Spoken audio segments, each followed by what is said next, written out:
السلام علیکم ورحمۃ اللہ وبرکاتہ۔ آپ درود شریف پڑھ لیجیے۔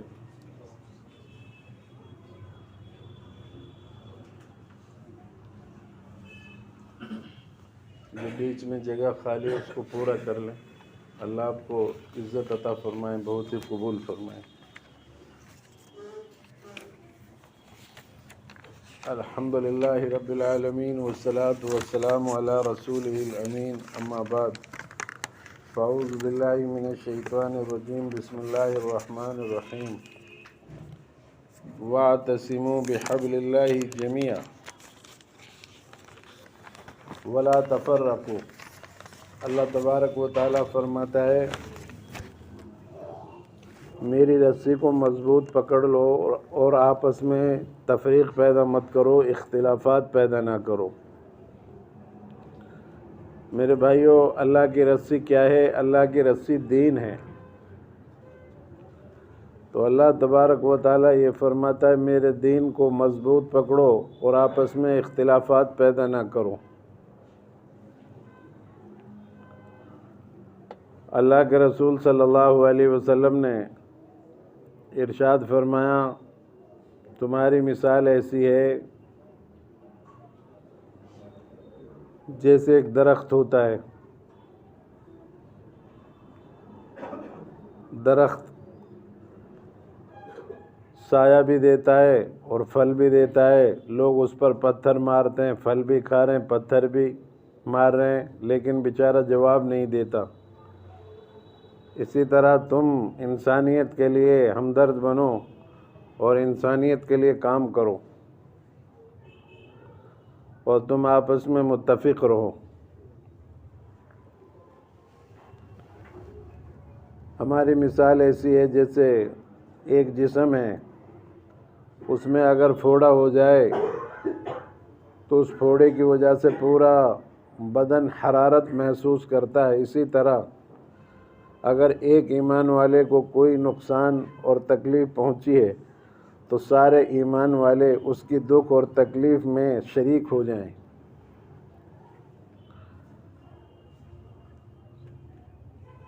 اللہ تبارک و تعالیٰ قرآن میں بھی فرماتا ہے اے مسلمانوں کی ایک جماعت، تم دوسرے مسلمانوں کی گروہ اور جماعت کے پیچھے نہ ہنسو۔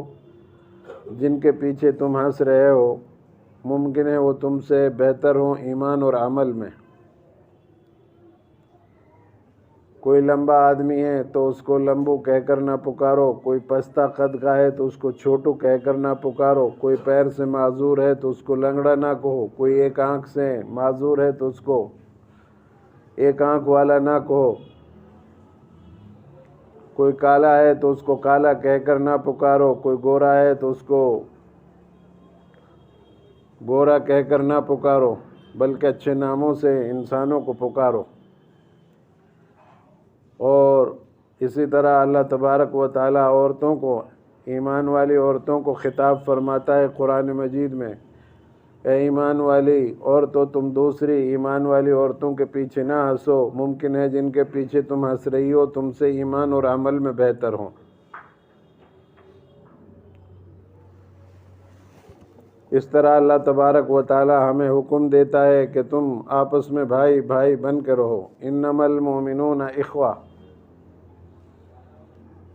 مسلمان کا بھائی ہے۔ کسی مسلمان کو بھی یہ زیبا نہیں کہ اپنے بھائی کو تکلیف پہنچائے۔ ہم جو ہے کسی کو تکلیف دینے کے لیے نہیں آئے، بلکہ ہم لوگوں کو نفع پہنچانے کے لیے، نفع رسانی کے لیے آئے ہیں۔ ہمیں لوگوں کو نفع پہنچانی ہے، نقصان سے ہمیں لوگوں کو بچانا ہے اور آپس میں اتحاد پیدا کرنا ہے۔ ایک ہو جائیں تو بن سکتے ہیں خورشید و مبیں، ورنہ ان بکھرے ہوئے تاروں سے کیا کام بنے۔ کہیں فرقہ بندی، کہیں ذاتیں ہیں، کیا پنپنے کی دنیا میں یہی باتیں ہیں۔ حرم پاک بھی ایک، اللہ بھی ایک، قرآن بھی ایک، کیا اچھا ہوتا جو ہوتے مسلمان بھی ایک۔ ہمیں چاہیے کہ ہم جو ہے متحد ہو جائیں ساری قومیں، سارے لوگ متحد ہو رہے ہیں، ہمارے اندر انتشار ہے، ہمارے اندر آپس کے اختلافات ہیں، ہمارے اندر آپس کی لڑائیاں ہیں۔ دین جب آپس میں اختلافات ہوتے ہیں تو دین جو ہے مڑ جاتا ہے، ختم ہو جاتا ہے۔ جیسے اس طرح سے بال انسان کے ختم ہو جاتے ہیں، اسی طریقے سے آپس کے اختلافات سے دین ختم ہو جاتا ہے۔ اس لیے جو ہے آپس کے اختلافات اور نزاعات سے ہم لوگ بچنے کی کوشش کریں اور آپس میں اتحاد اور اتفاق پیدا کرنے کی کوشش کریں۔ اللہ کے رسول صلی اللہ علیہ وسلم نے ہمیں متحد ہونے کا حکم دیا ہے۔ اگر کوئی آدمی مشرق کا ہے، اس کے پیر میں کانٹا چبھ رہا ہے تو اس کا دکھ درد مغرب کے انسان کے اندر ہونا چاہیے۔ سارے ہی انسان بھائی بھائی ہیں آپس میں، جتنے بھی انسان ہیں سب بھائی بھائی ہیں، کسی کو بھی کسی سے کوئی تکلیف اور پریشانی نہیں ہونی چاہیے۔ ہم ایسے انسان بن کر دکھائیں، اچھے انسان بنیں، برائی سے بچنے کی کوشش کریں، لڑائی جھگڑے آپس کے اختلافات کو ختم کریں اور اللہ کے دین کو اپنی زندگیوں میں لائیں۔ اگر دین زندگیوں میں ہوگا تو دنیا میں بھی کامیاب ہوں گے اور آخرت میں بھی کامیاب ہوں گے۔ آپس کے اختلافات تب پیدا ہوتے ہیں جب انسان کی زندگی میں علم نہیں ہوتا، دین نہیں ہوتا۔ ہمیں چاہیے اپنی زندگیوں میں دین لائیں اور اللہ کے دین کو اپنی زندگیوں میں لائیں اور آپس کے اختلافات کو ختم کریں اور متحد ہو جائیں، سب ایک جگہ جمع ہو جائیں۔ اللہ کے رسول صلی اللہ علیہ وسلم نے کالوں کو، گوروں کو، عربوں کو، عجمیوں کو،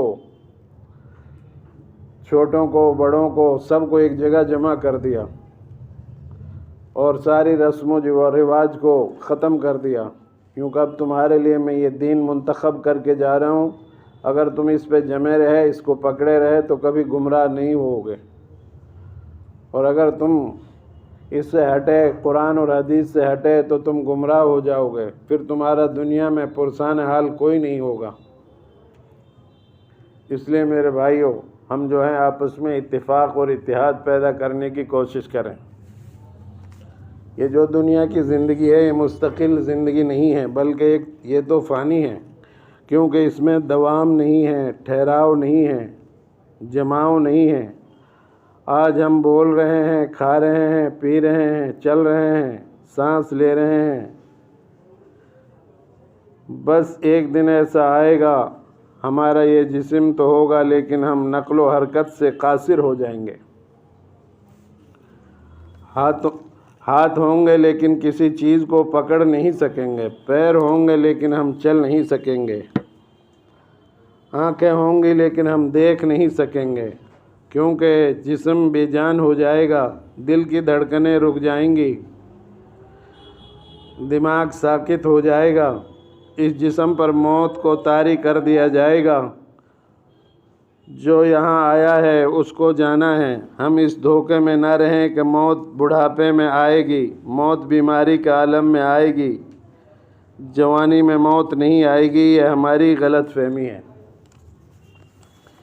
اس لیے میرے بھائیوں، ہم جو ہیں آپس کے رسم و رواج سے بچنے کی کوشش کریں اور اپنی موت کی، آخرت کی تیاری کرتے رہیں۔ اگر ہم نے موت کی تیاری نہیں کی اور آپس کے اختلافات میں لگے رہے تو اللہ کے سامنے کل قیامت کے روز ہمیں جواب دینا پڑے گا۔ آج ہمارے معاشرے میں برائیاں عروج پر ہیں، ہماری شادیاں اور شادیوں کی فضول خرچیاں اور اس کی بے جا رسومات ہمارے معاشرے کا بیڑا غرق کر دیا ہے۔ بے جا رسومات نے ہمارے معاشرے کا بیڑا غرق کر دیا ہے۔ ہم اپنے نکاحوں کو آسان کریں، نکاح میں فضولیات سے بچیں۔ آج ہماری اولاد ہمارے ہاتھوں سے نکل گئی ہے، ہمارا کہنا نہیں مانتی، ہماری باتوں پر عمل نہیں کرتی، جو دل میں آتا ہے وہی کرتی ہے، جس کی وجہ سے ہم نے اپنی اولاد کو صحیح تربیت نہیں کی، اس کو دین نہیں سکھایا، اسلام کی حقانیت سے اس کا رشتہ قائم نہیں کیا، اللہ والوں کی مجلس میں انہیں نہیں بٹھایا، اسلامی اخلاق کردار کا درس نہیں دیا، اپنے بچوں کی صحیح تربیت کے لیے دنیاوی تعلیم کے ساتھ دینی و اسلامی تعلیم بھی دلانی چاہیے اور ان کی رہنمائی کرنی چاہیے۔ ہر ماں باپ کی ذمہ داری ہے کہ وہ اپنے بچوں اور اپنی بچیوں پر نظر رکھیں کہ وہ کیا کر رہے ہیں، کہاں جا رہے ہیں، کیوں جا رہے ہیں، کہیں وہ کسی برائی میں تو ملوث نہیں ہیں، کہیں غلط صحبت تو اختیار نہیں کر رہے ہیں۔ والدین کو ان تمام باتوں پر دھیان کی ضرورت ہے۔ یاد رکھیں، اگر آج ان باتوں پر غور و فکر نہ کیا تو کل جب ہمارے یہ بچے بڑے ہوں گے تو ان کا مستقبل روشن دکھائی دینے کے بجائے تاریک دکھائی دے گا، اور اس وقت افسوس کا کوئی فائدہ نہ ہوگا۔ اس لیے میرے بھائیوں، ہم اپنے بچوں پر بھی گہری نظر رکھیں اور اپنے معاشروں میں بھی جو گندگی اور برائی رسم و رواج پھیلے ہوئی ہیں ان سب کو انت تک کوشش کریں کہ وہ کس طرح ختم ہوں، اور اپنے گھروں میں دینی ماحول پیدا کرنے کی کوشش کریں۔ میں نے پہلے ہی بتایا تھا کہ دین اصل ہے، جیسے مچھلی کے لیے پانی اصل ہے، بغیر پانی کے مچھلی زندہ نہیں رہ سکتی، انسان بغیر دین کے کامیاب نہیں ہو سکتا۔ دین بہت ضروری ہے۔ اپنے بچوں کی صحیح تربیت، اپنے بچوں کو صحیح تعلیم، اپنے بچوں کو ادب سکھانا، یہ ایک عبادت ہے مستقل۔ اگر ہم نے ان چیزوں پر دھیان نہیں دیا تو ان کا مستقبل روشن نہیں ہوگا بلکہ تاریک ہوگا، اور اس وقت ہم افسوس کریں گے تو اس افسوس کرنے کا کوئی فائدہ نہ ہوگا۔ اس لیے میرے بھائیوں دوستو، ہم اپنے اندر بھی اتحاد اور اتفاق پیدا کریں اور ایک دوسرے کی ہمدرد بنیں۔ اگر ہم اپنے بچوں کو اور اپنے بیوی بچوں کا ہی فکر رکھتے ہیں تو یہ تو ایک جانور کی بھی فکر ہوتی ہے۔ صبح جانور جاتے ہیں اپنے اپنے گھونسلوں سے تو اپنا پیٹ بھر کر واپس آ جاتے ہیں، اپنے بچوں کے لیے وہ جو ہے اپنے بچوں کی بھی فکر کرتے ہیں۔ اسی طرح ہماری فکریں بنی ہوئی ہیں، جس طرح جانور کی فکر ہوتی ہے ہماری بھی وہی فکر بن چکی ہے۔ ہمیں چاہیے، عالمگیر نبوت اللہ نے ہمارے نبی کو عطا فرمائی، عالمگیر نبی آپ کو بنایا، اسی طرح یہ امت ہے عالم کے لیے رحمت بن کر آئی ہے۔ جس طرح نبی عالم کے لیے رحمت بن کر آئے، اسی طرح یہ امت عالم کے لیے رحمت بنی۔ تو امت صحیح دین پر چلے اور صحیح دین کی دعوت دے دنیا کو، انسانیت کو۔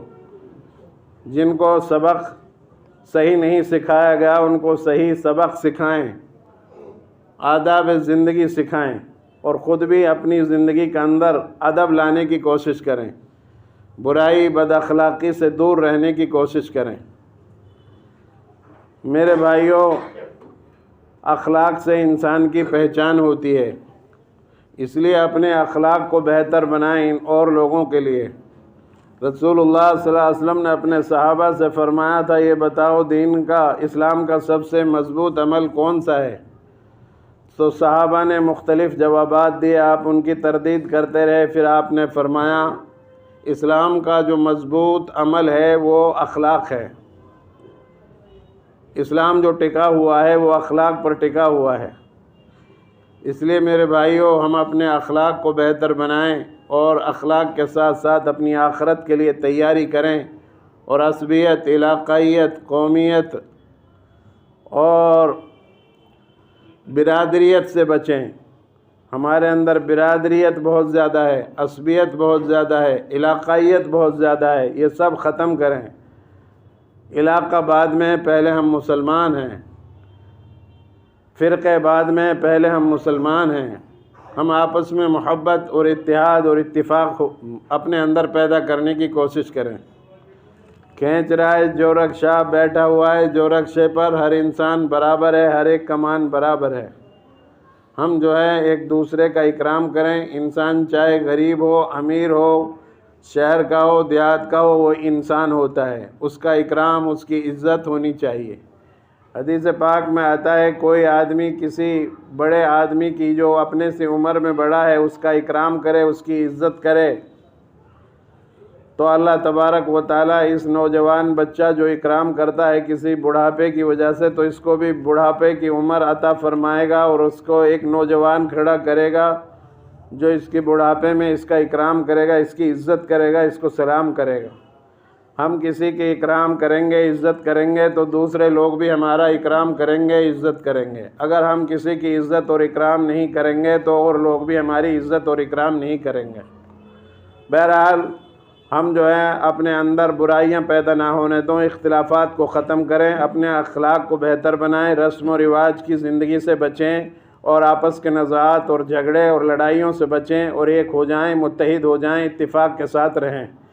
تبھی ہم دنیا میں پنپ سکتے ہیں، کامیاب ہو سکتے ہیں، برائیوں سے بچ سکتے ہیں، اور اللہ کے دین کو جو نبی صلی اللہ علیہ وسلم ہمیں دے کر گئے ہیں اس کو مضبوطی کے ساتھ اس پر عمل کریں اور اپنی زندگیوں میں لائیں۔ جو اس کے اعمال ہیں ان کو کرنے کی کوشش کریں، اللہ کے ساتھ شرک نہ کریں، نمازوں کی پابندی کریں، رمضان آئے تو روزہ رکھیں، حج کا موقع دیا ہے اللہ نے، وسعت دی ہے تو حج کریں، اس کے بعد زکوٰۃ ہے ہمارے اوپر تو ہم زکوٰۃ ادا کریں، اور اللہ کے ساتھ کسی کو شریک اور ساجی نہ سمجھیں، اور اللہ کی عبادت کریں کہ اللہ ہمیں دیکھ رہا ہے، اور عمل کریں۔ دنیا بہت تھوڑی ہے، ہماری زندگی ختم ہونے کے بعد کوئی ہمارا ساتھ نہیں دے گا۔ حدیث پاک میں آتا ہے جب آدمی مر جاتا ہے تو اس کا عمل کا دروازہ بند ہو جاتا ہے، لیکن 3 چیزیں اس کی مرنے کے بعد ثواب پہنچتا ہے۔ ایک نیک اولاد اگر ہم نے چھوڑی ہے تو نیک اولاد نیک عمل کرتی ہے تو اس کی وجہ سے قبر میں ماں باپ کو ثواب ملتا ہے۔ اس لیے میں عرض کر رہا ہوں کہ اپنی بچوں کو، اپنی اولاد کو نیک بنائیں، ان کو صحیح تربیت اور تعلیم دیں۔ نیک عمل کرے گی تو ہماری قبر میں ہمارے لیے ثواب ملے گا۔ اسی طرح علم نافع اگر ہم نے سیکھا ہے اور اس کو پھر ہم نے دوسروں کو پڑھایا اور دوسرے تیسروں کو پڑھا رہے ہیں، اور یہ پڑھنے پڑھانے کا سلسلہ جب تک باقی رہے گا ہماری قبر میں ہم کو ثواب ملے گا۔